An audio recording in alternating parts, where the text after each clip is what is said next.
नमस्कार मित्रांनो. आरोग्याचे त्रास, धावपळ आणि अनावश्यक मानसिक तणाव याच्यापासून कन्या राशीला मोकळीक मिळते आहे डिसेंबर महिन्यामध्ये. याच्यामागचं कारण सुद्धा तसंच खास आहे. खास करून किंवा महत्त्वाचं म्हणजे गुरु जो की तुमच्या लाभ स्थानात भ्रमण करत होता, तो डिसेंबर महिन्यामध्ये तुमच्या दशम स्थानामध्ये भ्रमण करणार आहे. आणि तुमच्या तृतीय स्थानात भ्रमण करणारे रवी, मंगळ, बुध आणि शुक्र हे चारही ग्रह आता तुमच्या चतुर्थ स्थानामध्ये भ्रमण करणार आहेत. अर्थातच याचे जे प्रभाव परिणाम आहेत हे तुमच्या आयुष्यावरती किंवा जीवनावर डिसेंबर महिन्यामध्ये कशा प्रकारे प्रभाव करतील, कोणते निर्णय घ्यायचे आहेत, कोणते निर्णय टाळायचे आहेत, या सर्व संदर्भातली खुलासेवर चर्चा आपण या व्हिडिओमध्ये करणार आहोत. तर सुरुवातीला आपण चर्चा करू की तुमचं जे स्वास्थ्य आहे मानसिक किंवा शारीरिक हे नेमकं कशा प्रकारचं राहील. जसं की तुमच्या राशीचा जो स्वामी आहे बुध हा तुमच्या द्वितीय, तृतीय आणि चतुर्थ स्थानामध्ये भ्रमण करणार आहे. राशीचा जो षष्ठेश आहे शनी हा तुमच्या सप्तम स्थानामध्ये भ्रमण करत आहे. आत्ता तो मार्गस्थ झालेला आहे. राशीचा नंबर 1चा अशुभ फलदायक ग्रह मंगळ हा तुमच्या तृतीय आणि चतुर्थ स्थानामध्ये भ्रमण करणार आहे. एकंदरीतच सांगायचं झालं हा संपूर्ण महिना तुमच्यासाठी बराचसा ॲक्टिव्ह असणार आहे. अर्थातच याचा थोडाफार अनुभव तुम्ही नोव्हेंबर महिन्यामध्ये सुद्धा घेतलेला असेल, परंतु काळजी करू नका. या महिन्यामध्ये तुम्ही ॲक्टिव्ह राहाल, फिरणं वगैरे होईल, परंतु त्याचबरोबर तुम्हाला आरामसुद्धा चांगल्या प्रकारचा मिळणार आहे. आरोग्याचे जे काही त्रास तुम्ही गेल्या महिन्यामध्ये म्हणजे नोव्हेंबर महिन्यामध्ये अनुभवलेले असते, ते बऱ्याच प्रमाणात डिसेंबरमध्ये कमी होणार आहेत. काळजी करू नका. तुमचा मूड, कॉन्फिडन्स आणि एनर्जी खूपच चांगल्या प्रकारचे दिसून येतील. कागदोपत्री व्यवहारसुद्धा तुमचे सहजपणे पूर्ण होणार आहे. तर एकंदरीतच सांगायचं झालं तर जो डिसेंबर महिना हा तुमच्या अपेक्षेप्रमाणे जाणार आहे. यानंतर आपण चर्चा करू की तुमचा जो आर्थिक स्तर आहे हा नेमका कशा प्रकारचा राहील. जसे की तुमच्या राशीचा सगळ्यात महत्त्वपूर्ण ग्रह शुक्र हा तुमचा धनेश सुद्धा आहे. हा शुक्र तुमच्या तृतीय स्थानातून चतुर्थ स्थानामध्ये भ्रमण करणार आहे 20 तारखेला. राशीचा जो पंचमेश आहे शनी हा सप्तमात भ्रमण करतोय, मार्गस्थ झालेला आहे. राशीचा जो अष्टमेश आहे मंगळ हा मंगळ तुमच्या तृतीय स्थानातून चतुर्थ स्थानामध्ये येणार आहे. आणि राशीच्या लाभस्थानात गुरु सुद्धा काही कालावधीकरता भ्रमण करणार आहे. तर एकंदरीतच सांगायचं झालं आर्थिक संदर्भात काळजी करू नका. तुमचा आर्थिक जो स्तर आहे हा या महिन्यात स्थिर राहील आणि तुम्ही ज्या अपेक्षेच्या गोष्टी आहेत त्या पूर्ण सुद्धा होणार आहेत. काळजी करू नका. अर्थात या महिन्यामध्ये काही खरीदारी सुद्धा होईल. दुसरी महत्त्वाची गोष्ट म्हणजे ज्या व्यक्ती शेअर मार्केटमध्ये ट्रेड करतात त्यांच्यासाठी सुद्धा हा कालावधी अतिशय चांगला असणार आहे. खास करून लाँग टर्ममध्ये जे काही तुम्ही इन्व्हेस्टमेंट कराल त्याचे आउटपुट किंवा त्याचे रिटर्न्स तुम्हाला या महिन्यामध्ये किंवा भविष्यात अतिशय चांगल्या प्रकारचे मिळणार आहे. तुमचे अंदाज चुकणार नाही. यानंतर आपण चर्चा करू गृहसौख्याबद्दल. म्हणजे घरातले जे फॅमिली मेंबर्स आहेत त्यांच्याबरोबर तुमचं जे नातं आहे ते या महिन्यामध्ये अतिशय चांगलं राहील. काळजी करू नका. वास्तूच्या संदर्भातले महत्त्वपूर्ण निर्णय तुम्ही या महिन्यात घेऊ शकाल. म्हणजेच नवीन जर का तुम्हाला वास्तू घ्यायची असेल, असलेले वास्तू विकायचे असेल, वास्तूमध्ये काय रिनोव्हेट किंवा उपाय करायचे असतील, तर त्याकरता सुद्धा हा संपूर्ण कालावधी अतिशय उत्तम असणार आहे. थोडंसं घरातील ज्या वयोवृद्ध व्यक्ती असतील त्यांच्या आरोग्याकडे थोडं लक्ष देणं गरजेचं राहील. लव्ह लाईफ किंवा रिलेशनशिपबद्दल सांगायचं झालं तर राशीचा जो पंचमेश आहे शनी हा तुमच्या सप्तम स्थानामध्ये भ्रमण करत आहे आणि तो मार्गस्थ झालेला आहे. गेल्या 2.5-3 महिन्यापासून तुम्ही पाहिलेलं असेल की रिलेशनशिपमध्ये असणाऱ्या व्यक्तीबरोबर थोडंसं ओढाताणीचं असं वातावरण तयार झालेलं होतं. काळजी करू नका. या महिन्यामध्ये ते संपूर्णपणे पूर्ववत होईल. उलटपक्षी ज्या व्यक्तींना म्हणजे ज्या कन्या राशीच्या व्यक्तींना नवीन रिलेशनशिप बनवायची असेल त्यांच्यासाठी सुद्धा हा संपूर्ण कालावधी म्हणजे डिसेंबरचा कालावधी शुभफलदायी असाच असणार आहे. जे विद्यार्थी वर्ग आहे त्यांच्यासाठी सुद्धा हा कालावधी अतिशय उत्तम असणार आहे. ज्या गर्भवती महिला आहेत त्यांच्याकरता सुद्धा हा संपूर्ण कालावधी अतिशय चांगला असणार आहे. यानंतर आपण चर्चा करू वैवाहिक जीवनाबद्दल. तुमच्या राशीचा जो सप्तमेश आहे गुरु हा गुरु तुमच्या लाभस्थानामधून दशम स्थानामध्ये भ्रमण करणार आहे आणि सप्तमात भ्रमण करणारा जो शनी आहे तो मार्गस्थ झालेला आहे. तर एकंदरीतच जर का पाहायचं झालं तर गेल्या 2.5-3 महिन्यापासून तुमच्यामध्ये आणि तुमच्या वैवाहिक जोडीदारामध्ये थोड्याफार प्रमाणात जे मतभेद तयार झालेले होते किंवा वैवाहिक जोडीदाराच्या आरोग्याच्या संदर्भातले जे काही त्रास तयार झालेले होते ते या महिन्यामध्ये म्हणजे डिसेंबर महिन्यामध्ये संपूर्णपणे व्यवस्थित होताना दिसून तुमच्या दोघांमधली जी हार्मनी आहे, जो सुसंवाद आहे तो सुद्धा उत्तम गतीने पूर्ववत झालेला दिसेल.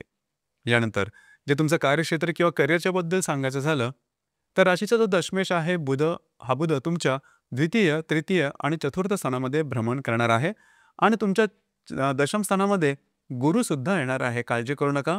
जे तुमचं कार्यक्षेत्र आहे, जे तुमचं करिअर त्या संदर्भातल्या महत्त्वपूर्ण घटना घडामोडी ह्या महिन्यात होणार आहेत, की ज्या सकारात्मक असतील, तुमच्यासाठी अपेक्षित असतील. याचप्रमाणे तुम्हाला जर का नवीन कोणता बिझनेस किंवा नवीन कोणता करिअरच्या संदर्भातला स्रोत सुरू करायचा असेल, तर त्याकरता सुद्धा हा संपूर्ण कालावधी म्हणजे डिसेंबरचा जो महिना आहे, हा अतिशय शुभफलदायी असाच असणार आहे. तर एकंदरीतच सांगायचं झालं तर नोव्हेंबरच्या तुलनेत डिसेंबर महिना हा तुमच्यासाठी शुभफलदायी असणार आहे, खास करून आरोग्याच्या संदर्भात. आणि जे अनावश्यक धावपळ किंवा दगदग जे की तुमच्या राशीला सहन होत नाही, त्याच्यापासून तुम्ही बाहेर पडत आहात आणि खास करून करिअरच्या संदर्भातले काही नवीन दालनं तुमच्यासाठी सुरुवात होतील किंवा नवीन काही संधी तुमच्यासाठी निश्चितच येऊ शकतील. यानंतर आपण चर्चा करू ग्रहयोग आणि त्याचे मिळणारे परिणाम. दिनांक 6 तारखेला बुध आणि गुरुचा त्रिकोण योग होणार आहे. गुरु जो की तुमच्या लाभस्थानांमध्ये भ्रमण करतोय, त्याच्याबरोबर तृतीयातला जो बुध आहे हा त्रिकोण योग करणार आहे. महत्त्वपूर्ण असा दिवस आहे. या दिवसामध्ये खास करून तुम्हाला काही चांगले लाभ मिळू शकतील. याचप्रमाणे वैवाहिक जोडीदारावर बाहेर फिरला जाण्याचा योग सुद्धा संभवतो. आणि सगळ्यात महत्त्वाचं म्हणजे कागदोपत्री व्यवहार, कमिटमेंट, प्रॉमिसेस किंवा तुमची अडकलेली कामं ही या दरम्यान पूर्ण होऊ शकतील. याचप्रमाणे दिनांक 7 तारखेला बुध आणि शनीचा त्रिकोण योग होणार आहे. बुध जर की तुमच्या तृतीयात भ्रमण करतो आहे, त्याच्याबरोबर सप्तमातला जो शनी आहे हा त्रिकोण योग करणार आहे. हा सुद्धा ग्रहयोग तुमच्यासाठी अतिशय उत्तम असणार आहे. खास करून जर का तुम्ही पार्टनरशिपच्या किंवा भागीदारीच्या व्यवसायात असाल, तर त्या संदर्भातल्या महत्त्वपूर्ण शुभ घटना तुमच्या अनुभवास येतील. तुमची अडकलेली किंवा कित्येक दिवसापासून अडकलेली जी कामं आहेत ती या दरम्यान मार्गी लागू शकतील. कागदोपत्री व्यवहार करता सुद्धा हा जो दिवस आहे हा अतिशय उत्तम राहील किंवा हा जो योग आहे तो हा योग तुमच्यासाठी शुभफलदायी असाच असणार आहे. दिनांक 8 तारखेला होणारा जो शनी मंगळाचा केंद्रयोग आहे हा थोडा महत्त्वपूर्ण असणार आहे. या संपूर्ण महिन्यातला सगळ्यात अशुभ फलदायी अशा प्रकारचा हा योग आहे. चतुर्थातला मंगळ हा सप्तमातील शनीबरोबर दृष्टी अधिष्ठित केंद्रयोग करणार आहे. म्हणजे मंगळाची चतुर्थ दृष्टी आणि शनीची दृष्टी दशम दृष्टी ही एकमेकांवर असणार आहे. त्यामुळे हा योग हा अशुभ फलदायीची याची जी तीव्रता आहे ती वाढते. आता याची जी तीव्रता आहे ही खास करून वैवाहिक जीवनावरती काम करेल. वैवाहिक जोडीदार वादविवादाचे प्रसंग निर्माण होतील. त्यांच्या आरोग्याच्या संदर्भातले काही त्रास निर्माण होतील. या दरम्यान वास्तूच्या संदर्भातले सुद्धा महत्त्वपूर्ण कामं हाती घेऊ नका. तुमचे अंदाज चुकू शकतील. या संदर्भात काळजी घेणं अतिशय गरजेचं राहील. यानंतर दिनांक 10 तारखेला बुध आणि हर्षलचा सुद्धा प्रतियोग होणार आहे. बुध जो की तुमच्या तृतीयात भ्रमण करतो, त्याबरोबर तुमच्या भाग्यातला जो हर्षल आहे हा प्रतियोग करणार आहे. कागदोपत्री व्यवहारापासून काळजी घ्या. स्वतःच्या आरोग्याकडे लक्ष देणं गरजेचं राहील. या दरम्यान जर का काही प्रवास योग घडत असेल तर त्या संदर्भात थोडीशी काळजी घेणं महत्त्वपूर्ण राहील. दिनांक 11 तारखेला बुध आणि नेपच्यूनचा त्रिकोण योग होणार आहे. बुध जो की तुमच्या तृतीयात भ्रमण करतोय, त्याच्याबरोबर सप्तमातला जो नेपच्यून आहे हा त्रिकोण योग करणार आहे. खास करून फिरणं वगैरे जास्त होईल. तुमच्यामध्ये आणि तुमचे जे वैवाहिक जोडीदार आहेत त्यांच्यामधलं जे इंटरॅक्शन आहे ते अतिशय चांगल्या प्रकारचं दिसून येईल. काही चांगले इंट्युशन सुद्धा तुम्हाला या दरम्यान निश्चितच येऊ शकतील. भविष्यकालीन योजनांच्या संदर्भामध्ये काही चांगले विचार, काही चांगल्या आयडियाज तुम्हाला या दरम्यान मिळू शकतील. या सोडून दिनांक 21 तारखेला शनी आणि शुक्राचा केंद्रयोग होणार आहे. शनी जो की तुमच्या सप्तमात भ्रमण करतोय, जो शुक्र तुमच्या चतुर्थात येईल, त्या दोघांचा केंद्रयोग खास करून घरामधील जे स्त्री वर्ग असतील त्यांच्यावर छोट्या मोठ्या कारणामुळे मतभेद किंवा त्यांच्या आरोग्याच्या संदर्भातले काही त्रास या दरम्यान डोकं वर काढू शकतील. दिनांक 24 तारखेला नेपच्यून आणि शुक्राचा केंद्रयोग होणार आहे. तर खास करून इथे सुद्धा घरातल्या ज्या व्यक्ती असतील त्यांच्याबरोबर गैरसमजाचं थोडंसं किंवा मिसअंडरस्टँडिंग ज्याला आपण म्हणतो अशा प्रकारचे काही वातावरण तयार होईल. अर्थात त्याचा फारसा मोठा परिणाम घराच्या म्हणजे तुमच्यामध्ये आणि घरातल्या ज्या व्यक्ती असतील त्यांच्या नातेसंबंधावरती होणार नाही. दिनांक 30 तारखेला बुध आणि शनीचा केंद्रयोग होणार आहे. या दरम्यान वास्तूच्या संदर्भातली महत्त्वपूर्ण कामं ही हाती घेऊ नका.